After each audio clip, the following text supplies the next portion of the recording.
Merci de nous rejoindre pour ce nouveau numéro de décryptage sur Nihon Info, direction le Sénégal. Le pays s'apprête à organiser un référendum sur une importante réforme constitutionnelle portée par le président Bassirou Diomaye Faye.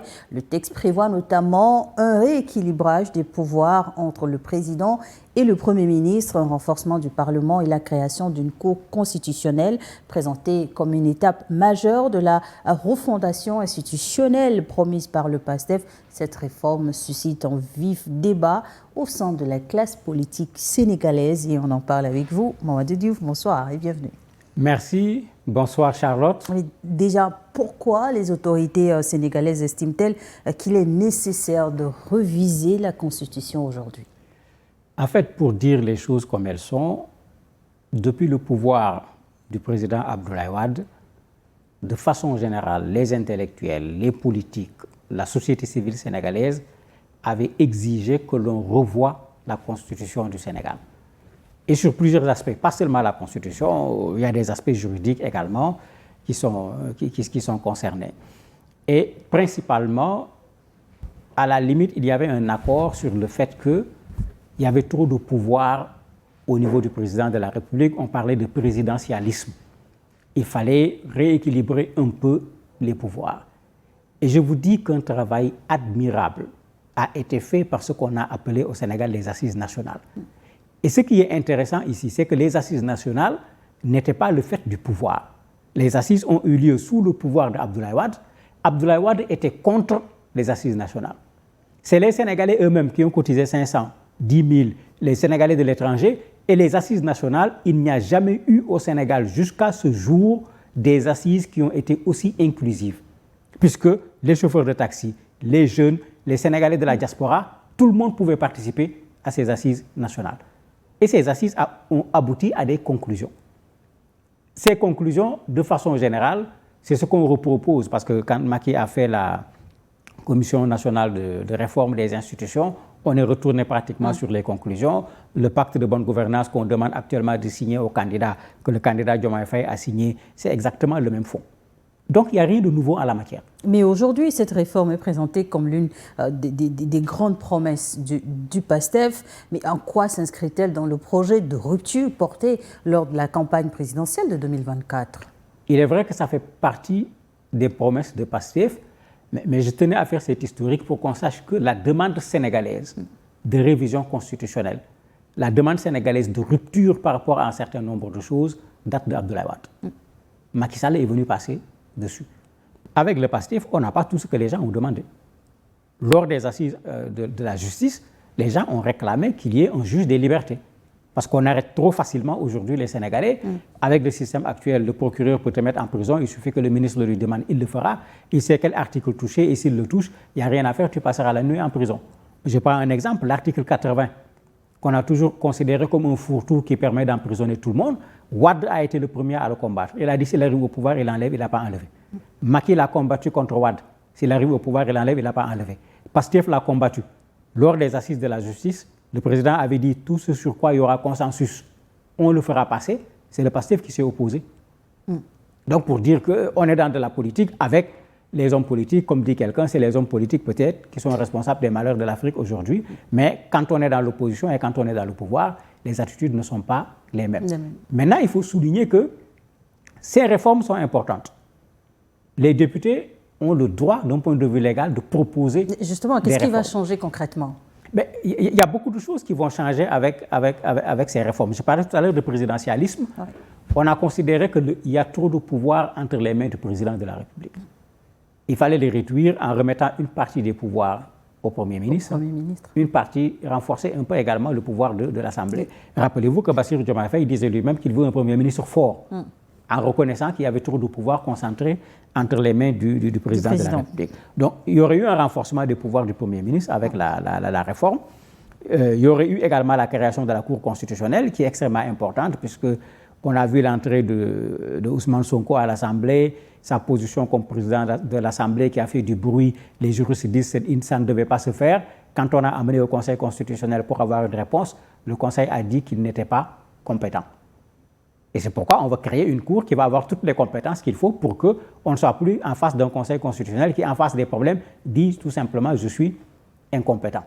Et quand il dit je suis incompétent, ben, on ne sait pas qu'est-ce qu'il dit. Est-ce que c'est une façon de dire oui? Est-ce que c'est une façon de dire non? Est-ce que c'est une façon de refuser de se prononcer? Bon, personne ne se retrouve et ça laisse le débat continuer pour rien du tout. Maintenant, il y a des aspects où les gens se posent des questions par rapport au contexte de conflit entre le président de la République et l'ancien Premier ministre devenu président de l'Assemblée. Sur la dissolution de l'Assemblée nationale, par exemple, on dit que le président va pouvoir dissoudre l'Assemblée une seule fois, alors qu'il pouvait le faire si l'Assemblée a 2 ans d'existence. Pour les motions de censure, ils avaient la possibilité de le faire une fois par session. Ils se donnent la capacité de le pouvoir faire 10 fois. Mais ici, on sent plutôt un combat de personnes qu'une véritable réforme par rapport aux institutions en tant que telles. Vous avez également un élément important, la définition de la haute trahison.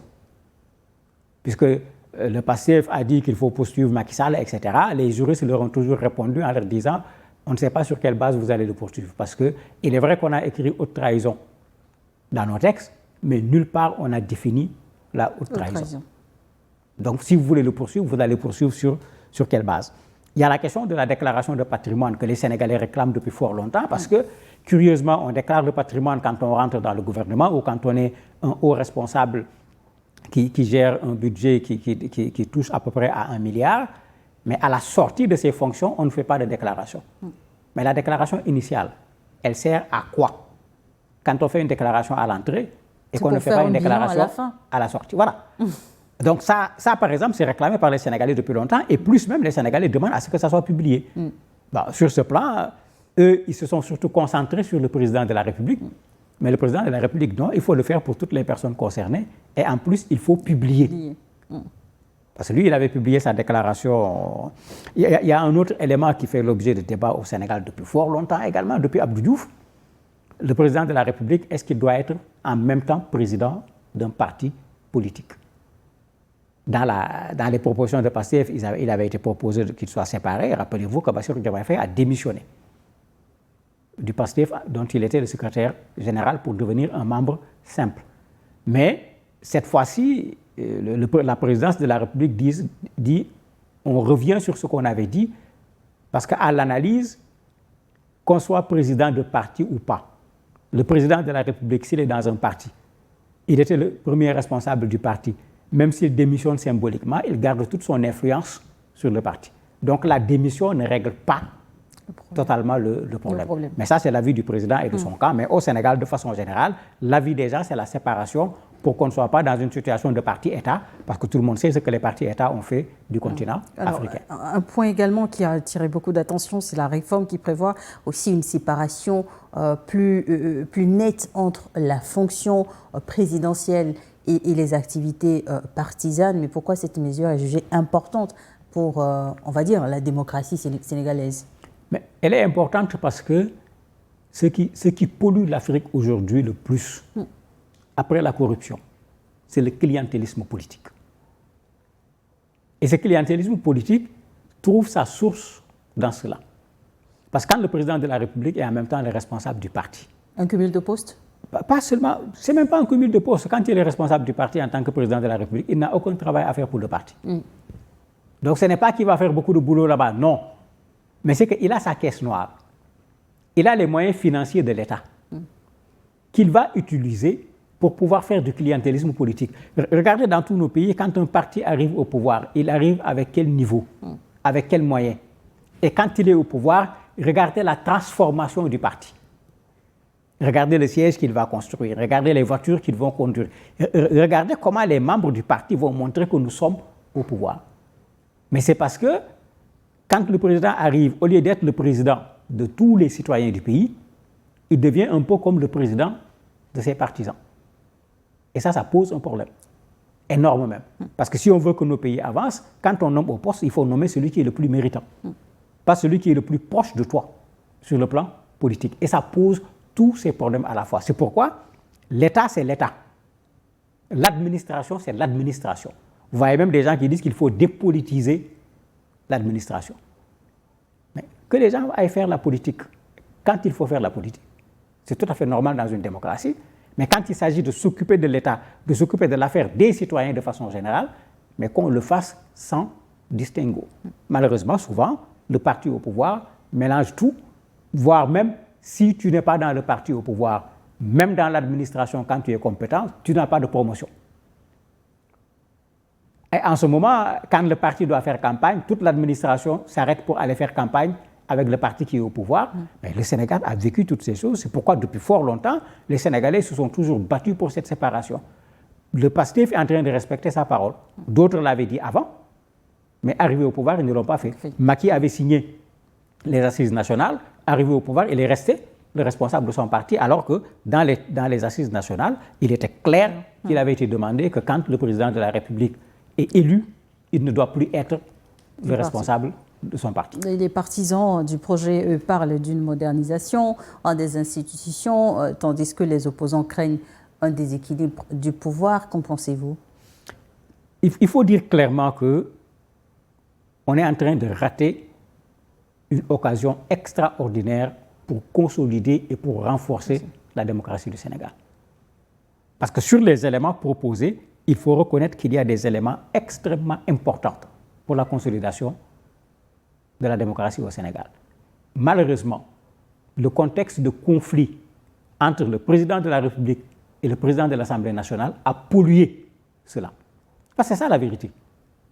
C'est ce contexte de crise qui a pollué cette affaire.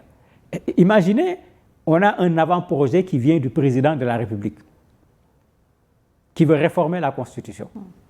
Les députés l'attrapent à la volée, le transforment en proposition de loi. Déjà, ça pose un problème. Mais comme il y a un projet de loi qui vient, mais laissez le projet venir. S'il faut amender, vous amendez. Mais vous prenez exactement celui du président de la République, vous y ajoutez des choses, ou quand on regarde ce que vous avez ajouté, on est en train de limiter les pouvoirs du président de la République, et ça fait que ça révolte les Sénégalais.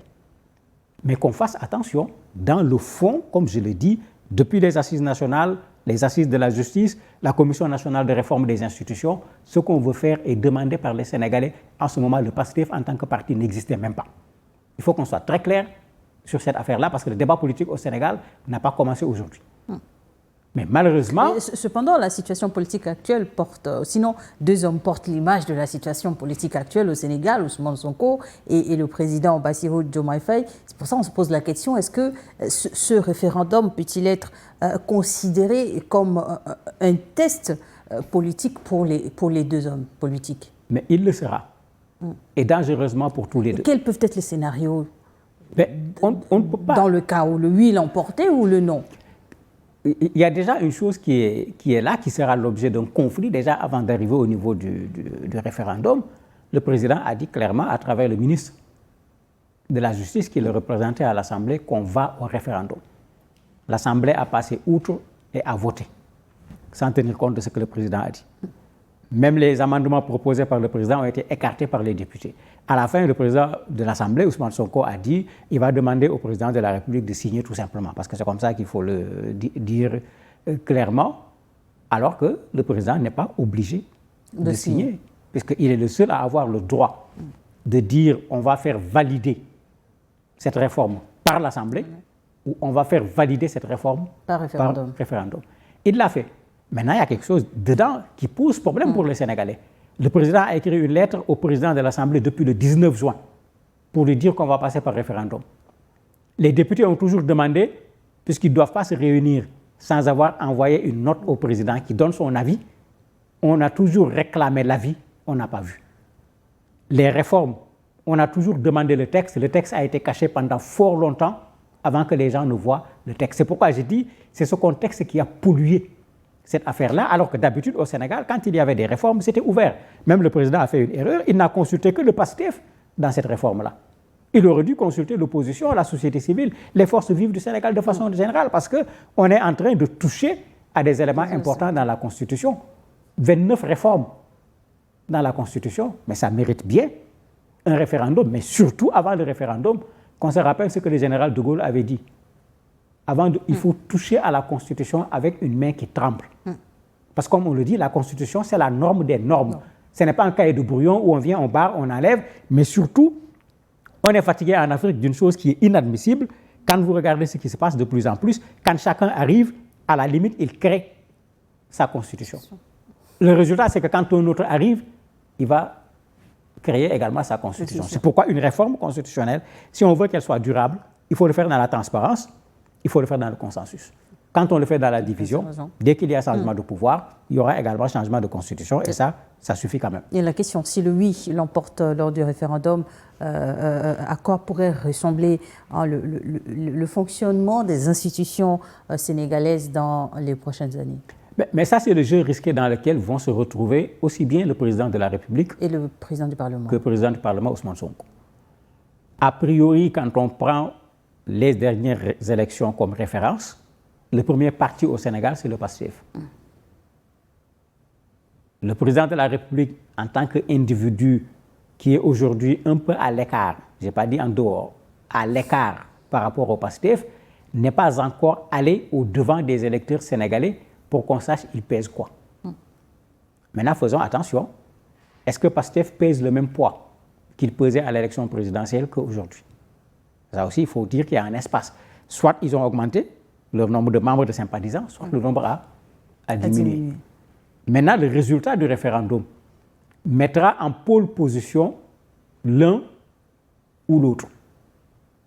Parce que si le président gagnait ce référendum, ce qu'on lui a toujours dit, tu n'as pas de base politique, tu ne représentes rien, on t'a désigné, etc., il va se retrouver dans une autre forme de légitimité qui n'a plus rien à voir avec sa position actuelle.